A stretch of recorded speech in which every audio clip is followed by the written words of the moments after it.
And tonight, our I-9 investigative team wants you to know about Jackson Williams. His mom describes him as a goofy kid who always made other people happy. Williams died in a car crash last year. He was 18 years old, and his mom blames the state for his death, specifically how officials reacted when an inmate released early commits a new crime. Our I-9 team found parole officers don't take away their early release status when new charges are filed. I-9 investigative reporter Ethan Stein joins us with another release too soon story with deadly consequences. After being convicted for kidnapping and burglary, Curtis Williams was released early. Records show he broke the conditions of his release multiple times, but was never sent back to prison. Now he's charged with killing Jackson Williams, and a mom is filled with grief.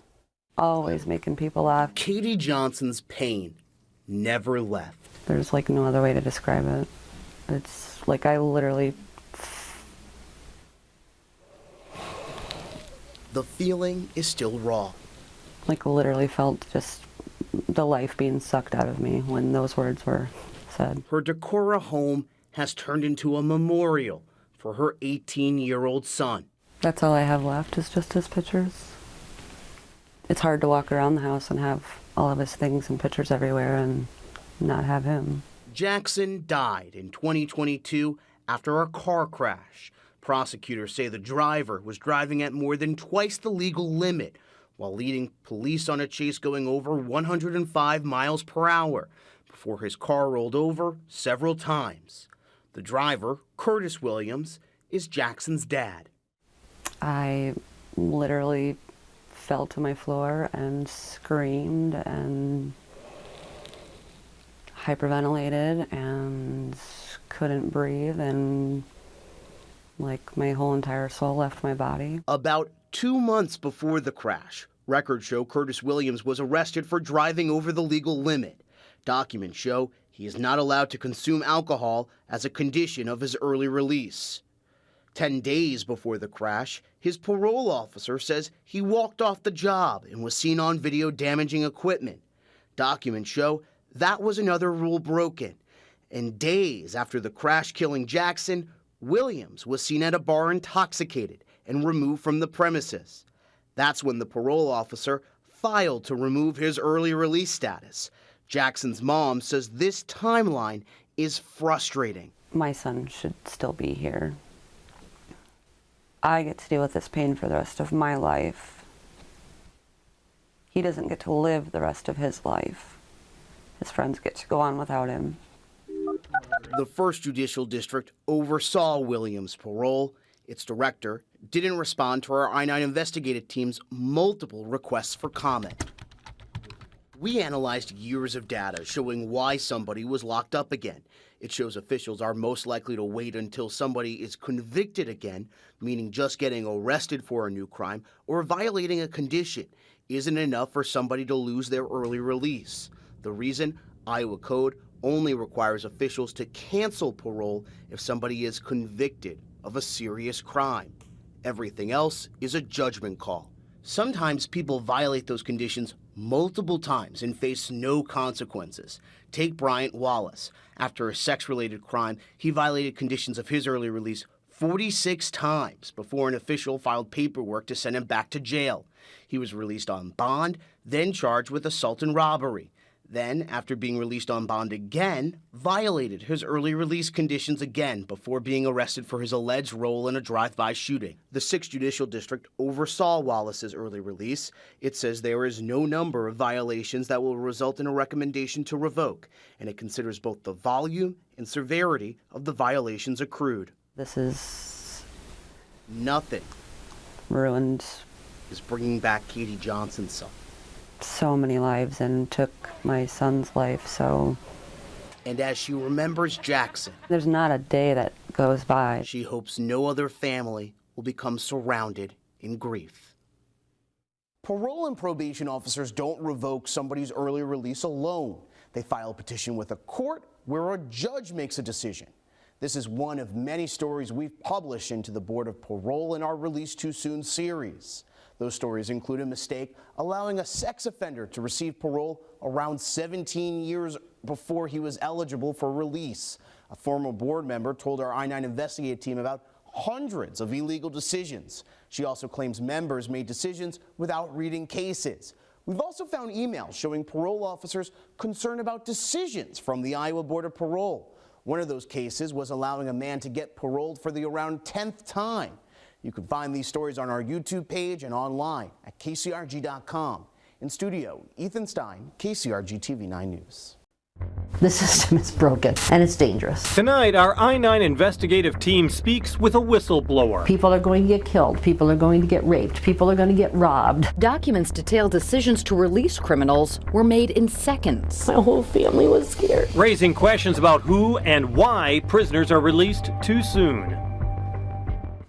Former Iowa Board of Parole member says the state is releasing convicts blindly, making decisions in a matter of seconds in some cases. She told our I-9 investigative team it could explain some releases we found in our Release Too Soon series concerning parole officers. KCRG TV9's I-9 investigative reporter Ethan Stein is in the studio to explain who this whistleblower is. This is Kathleen Quaker. She did not want to speak to the media. The retired 35-year magistrate judge and Republican tried to warn lawmakers, the state auditor's office, and the governor's office about numerous problems within the Iowa Board of Parole. Nobody listened, and she says their inaction puts families like the one we're about to introduce you to in danger. Put a lot of people in fear, just confusion. My whole family was scared, you know. The fear has not left Annie Thomas. I had some on my face, my neck, and my hand. Mario Goodson was convicted of punching her and smashing her head into a mirror before sexually abusing her.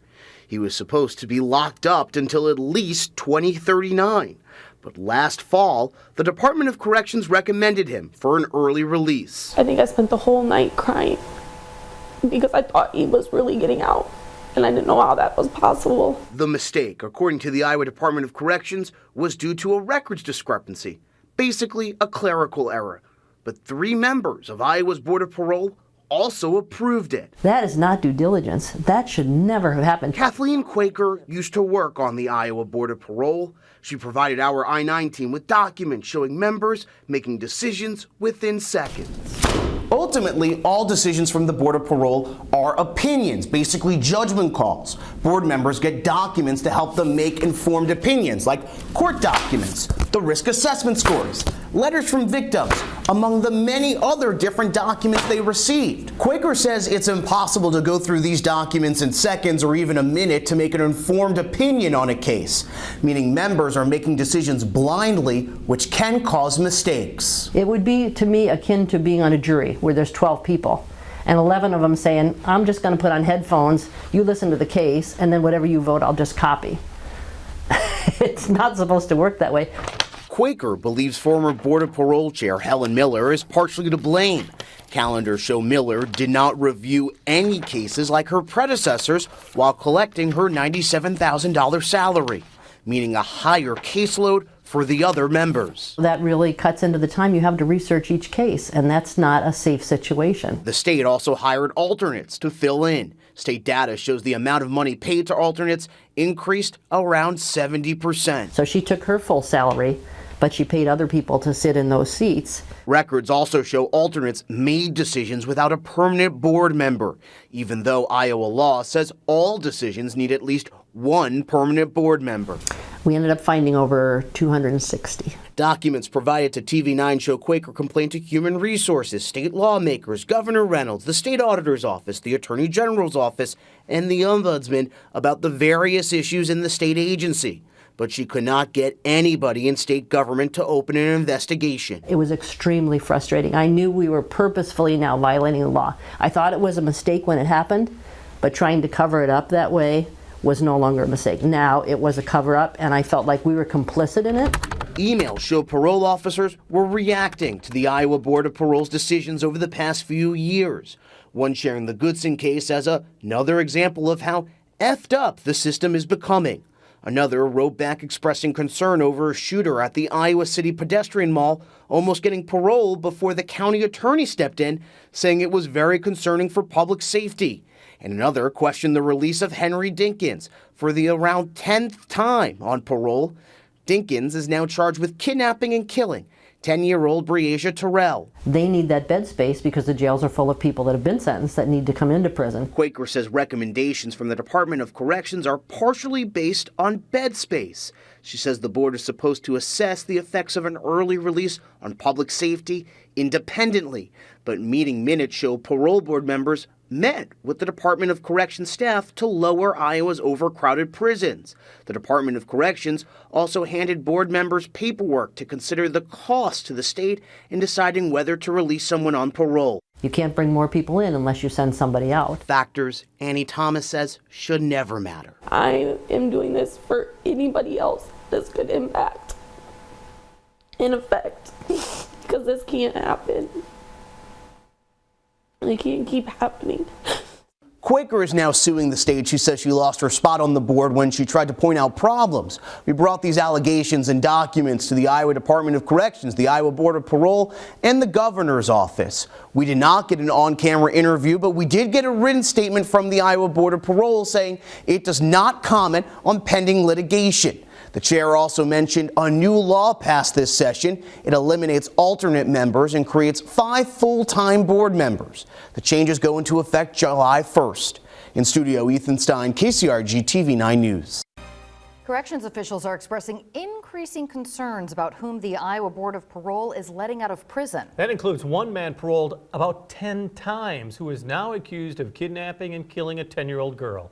KCRG TV 9's Ethan Stein is here with that story as part of our ongoing series, Released Too Soon. Ethan? Beth, Jim, Henry Dinkins is accused of kidnapping and killing 10-year-old Breasia Terrell in July 2020. He had been released from prison early on parole several times, including just months before the murder.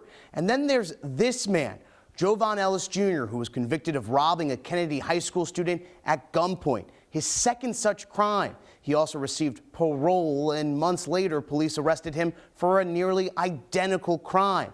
It's an example of several cases where we found where correction officials and crime victims are questioning how these criminals get released from prison on parole. This one was my favorite. I love the dresses. Each photo is a reminder to Lauren Stengel. I loved art classes. They were always my favorite. Her high school is home to mostly happy memories, but she remembers the parking lot for a different reason. I remember pretty much everything that happened that day. On that day, Jovan Ellis Jr. robbed her at gunpoint. Video captured Ellis shove Stengel into her vehicle and take her cell phone.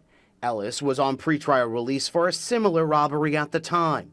Stengel says the attack put her in therapy and left her with panic attacks. I became, and still kind of am, kind of obsessed with making sure all the doors are locked. Ellis was sentenced to 15 years. A judge denied to lower the sentence twice, but the Iowa Board of Parole granted him parole around 2 years later. A few months after, Coralville police arrested him for robbing 2 people at gunpoint in a hotel. He's awaiting trial on those charges. Emails the I-9 investigative team received show officials in community-based corrections, the people who oversee parole, are concerned dangerous people are leaving prison too early. One director complained it appears that nobody needs to remain incarcerated, after he said the parole board tried to release an arson suspect. Another said a shooter at the pedestrian mall in Iowa City was almost released on parole, calling it very concerning for public safety. And yet another questioned the release of a repeat OWI offender, weeks into a 5-year sentence. That man was Henry Dinkins, now accused of kidnapping and murdering 10-year-old Breasia Terrell. A mistake that cost me, my daughter's life, that I never get over. Breasia Terrell's mother spent more than 8 months searching for her daughter. Records show Dinkins, who was a registered sex offender, received parole about 10 separate times, most recently for a habitual OWI offense in 2020.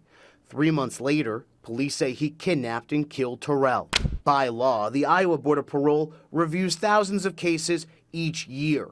Iowa Code states the board should grant parole when, in its opinion, there is a reasonable probability that the person can be released without detriment to the community or the person.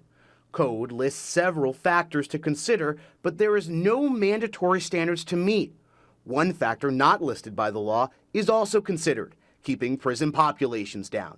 Board minutes we received from a public records request shows it's a stated goal for the former board chair, and he also met with the Department of Corrections to discuss ways to lower the population in Iowa's overcrowded prisons. It's subjective. It's up to the parole board to make those decisions. Suthi Kukalera studies parole boards at Sam Houston State University. She says most parole decisions, like the ones in Iowa, are simply board members' opinions. She says the lack of requirements for parole can also create arbitrary decisions. Based along socioeconomic status, or perhaps even deferring release rates based on what the individual was sentenced for. And this is my school. Stengel still looks back on high school as a positive experience, even though it gave her a moment she'll never forget. Just like it kind of changed like how I see things differently now. We've reached out to the Department of Corrections, the Board of Parole, and the Governor's Office, who oversees both agencies. All declined an on-camera interview. In a statement to TV9, the Board of Parole Chair, Nick Davis, said the board makes the best decision it can with the information available to it. We are always devastated to learn when someone who has been released commits a horrific offense. He went on to say, we very much regret that there will be cases that are misjudged, and we are constantly working to improve our process and procedures. One factor the Department of Corrections and the Board of Parole look at is an inmate's risk evaluation score. Iowa Code specifically states those scores are a public record, but when we asked for those scores, the Governor's Office denied that request, claiming it is exempt under a separate law regarding department evaluations. In studio, Ethan Stein, KCRG TV9 News. For the last 2 months, our KCRG TV9 I-9 investigative team has reported about problems within the state's parole system. It's part of our ongoing investigative series we call Released Too Soon. And tonight, we're going to show you how a man pleaded guilty to vehicular homicide in the death of a 22-year-old woman. But Brian Cornwell spent less than 10 years in prison. I-9 reporter Ethan Stein joins us live in studio to explain how that happened. Beth, Jim, this is Caitlin Leakley. The man who killed her in a crash in Black Hawk County received a 32-year prison sentence. Less than 10 years later, the killer was released on parole. Leakley's mom feels like the decision took away her family's closure. She was a people person. Jennifer Leakley Hodges won't ever forget her daughter, Caitlin. She'd get in your heart, and once she's in your heart, she's there. Like, even if she got into a fight with you, she would still have your back. And she won't ever forget the call she got in 2013. I remember the exact words are you Kate Leakley's mom? I didn't even have to go anything further. My heart dropped, phone dropped. Caitlin died at the hospital. A pickup truck crossed the center line and hit a motorcycle carrying Caitlin. She had a massive internal brain injury, and the pickup truck driver had a blood alcohol content at .214, more than twice the legal limit. Caitlin's mom remembers seeing her in the hospital. It's etched in my brain. I mean, it's just, I can't even explain it. It's 10 years and I can still picture every single thing. Records show the driver pled guilty to multiple crimes after the crash, including homicide by vehicle. He was sentenced to 32 years in prison, but 10 years later, he was released early on parole. When somebody's life is taken, that's where the punishment needs to be the punishment. You know, you took somebody's life. The driver was able to get out because his mandatory minimum expired. State law allows inmates the chance to get released early unless they have a mandatory minimum or a life sentence. The driver had neither, allowing 3 members of the Board of Parole to make a judgment call to release him early. Black Hawk County attorney Brian Williams says the parole board shortening sentences is common, especially when somebody is killed in a car crash. But he says it's frustrating to explain a sentence given won't likely end up being fully served due to parole. What's the most frustrating part about this for you as a prosecutor? Explain it to victims. 100%. Explain it to victims. The indeterminate sentencing is hard. It's hard to explain to individuals as it is, right? You hear somebody gets a 10-year sentence. They don't get a 10-year sentence. Regardless the sentence, Jennifer Leakley Hodges knows nothing will bring back her daughter. Little events come up and it just floods me. and will remain scared every day. Now I just have to worry the fact that he's back out on the street in the same town as my other children. So now I get to worry every day that my kids are in a car and is, yes, I know there's other people that are drinking and driving out there too, but he's the one that's already killed one of my kids. State law says the decision to release an inmate is a judgment call. Data shows the board makes the judgment call more than 11,000 times each year. In past cases, board chair Nick Davis told us the board makes the best decisions it can with the information available to it. Now, we did not find anything illegal about this case, but our I-9 team has found other issues within the parole system in the past over the past 2 months, like an inmate ineligible for parole getting released early. A former Board of Parole member told us about hundreds of illegal decisions occurred. She also believed board members didn't read cases because decisions were made in seconds. We also found emails showing parole officers concerned with decisions from the Board of Parole. Our I-9 team also found an inmate violating conditions of his parole multiple times before causing a deadly car crash. You can read and watch those stories on our YouTube page or online. In studio, Ethan Stein, KCRG TV 9 News. A lot of people in fear, just confusion. My whole family was scared, Annie Thomas's abuser left prison almost 17 years early. The early release, according to the mother of two, was described to her as a 1 in a million mistake. But our KCRG TV9 I-9 investigative team found many prisoners, including those considered high risk, were released early. Thomas's story is part of an investigative series we're starting tonight called Released Too Soon. And KCRG TV9's Ethan Stein is in the studio right now to explain how inmates are being released too early. Hey, Jim. Well, it starts at the Iowa Department of Corrections. They send a recommendation to the Iowa Board of Parole. Then a few members on the board vote if an inmate should be allowed out of prison. Now, inmates with mandatory minimums, they are not eligible to go through this process. But we found one case state officials at the end of the line, those overseeing those on parole, call a big mistake. You do the best you can, I guess. For this mother of two, the memories are difficult. You cry a lot. Over her past life with Mario Goodson. I had some on my face, my neck, and my hand. A police report says Goodson punched Thomas until her nose bled, pushed her head into a mirror, breaking it, and coerced her into sex. He was convicted and sentenced to 25 years. His previous sex crimes meant he was required to serve at least 21 years. But after just 2 years, records show the Department of Corrections recommended Goodson for work release. The Iowa Board of Parole approved it, letting him leave prison. I think I spent the whole night crying because I thought he was really getting out, and I didn't know how that was possible. Thomas only learned about his release from her daughter, who got a notice from a crime victim website and called her mom.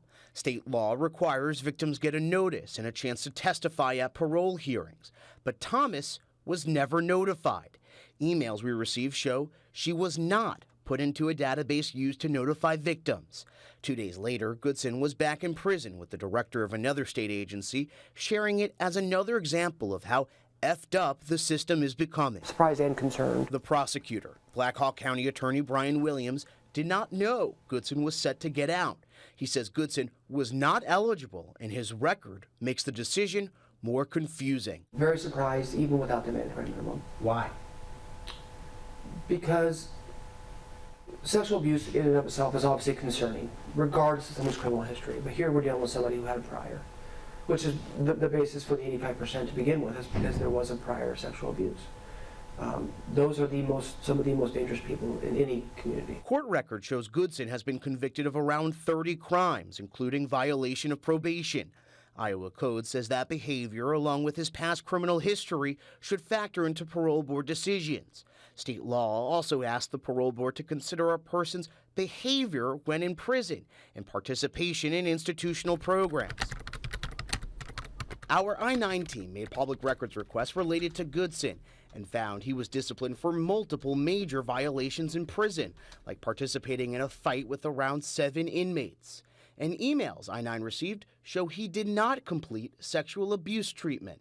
Another email from the Iowa Department of Corrections called Goodson a moderate to high risk, thus the work release recommendation.